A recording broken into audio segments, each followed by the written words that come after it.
زه زکي منګل په کابل کې زیږېدلی یم د پکتیا د څمکنۍ ولسوالۍ اوسېدونکی یم د منګل قوم. ابتدایي مکتب مې په بلري مکتب باندې نومېدو په شهید کې تر دریم که څلورم صنف پورې مې هلته درس ایلی دی.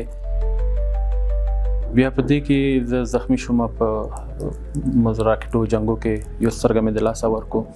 نو هغه نه پس مې پلار مور تصمیم ونیول چې موږ نور ژوند په افغانستان کې نشو کولی، ماشومان وړوکي دي ځو پاکستان ته. بیا لاړو پاکستان ته، تقریبا 18 کاله مې پاکستان کې تیر کو. په پاکستان کې د بایسکل سازي نه مې شروع کو، کار په کارخانو کې په یو مارکیټ کې مې بایسکل جوړول، د چینونه مې مرتبه کول، ورځې 4 بجو نه تر 12 بجو شپو پورې کار کول او ورځې مې بیا درس ویل. په همدغه جریان کې ما 12 ټولګی هلته خلاص کو او ښه مې یادېږي چې اولین معاش ما اخیستی و. په دومره خوشحالۍ باندې مې ځان ته یو څپلی واخیستو او نور یې پاتې و، کور ته مې راوړه، پلار ته مې ورکړو، ماله بابا دغه زما اولینه معاش دی چې مې واخیستو. زه راغلم چې کانکور امتحان ورکړم، زه دلته په کار وبوخت شوم. چون دلته کار زیات و، زمینه د کار زیات و، ما انګلیسي زده و، کارونه په دفترو کې ډېر پیدا کېدو. نو زه دلته پاتې شوم، کار مې شروع کړو. نو ما سره هېڅ شی هم نه و چې زه دا کار وکړم. همدغه دوستان ملګري همدو سره سرلاس یو کو او زه اوږۍ راته راکړو چې منګل صاحب که ته غواړې کار وکړې نو موږ در سره یو، مخته ځه.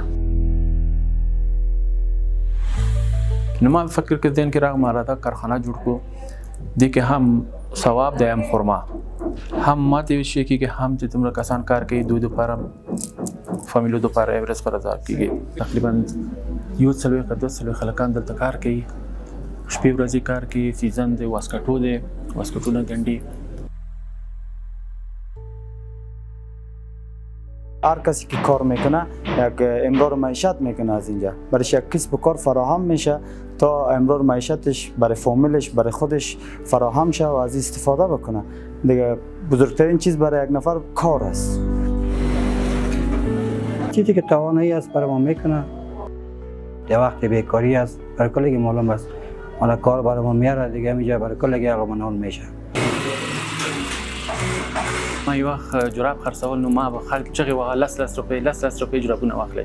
خو کله چې زه راځم دوی ته قسم، نو ما زړه کې هم نور باور چې زیاتېږي، یعنې زه نور هم کوشش وکړم نور هم خلکو ته زه کار وکړم. یعنې دا نه دی چې زه ډېر ګټه غواړم، زه ګټه ډېر نه غواړم، زه خپل ګټه په دوی تقسیموم.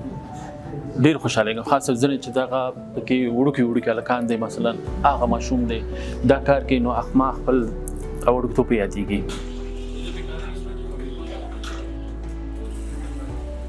بیس سپورټر زما چې ما ایما کړه و چې ما بغل کې سره زاغه سره د ما سره دا کار ما شروع کو.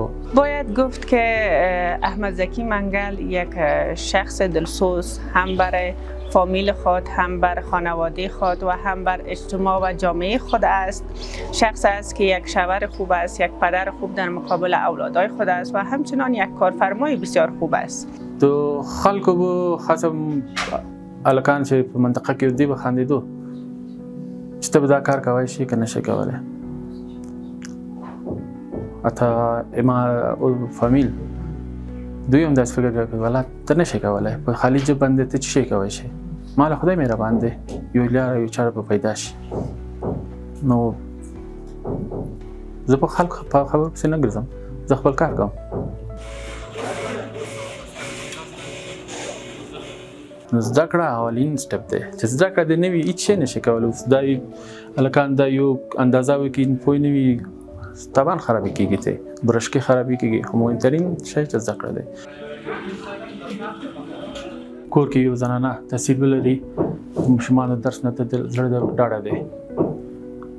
زه خو همدغسې یم، اوس ما تحصیل کړی دی، کډه مې تحصیل کړی، زه بچو درس نه خبر نه یم، هماغه مور یې درس نه ورکوي دا کوي.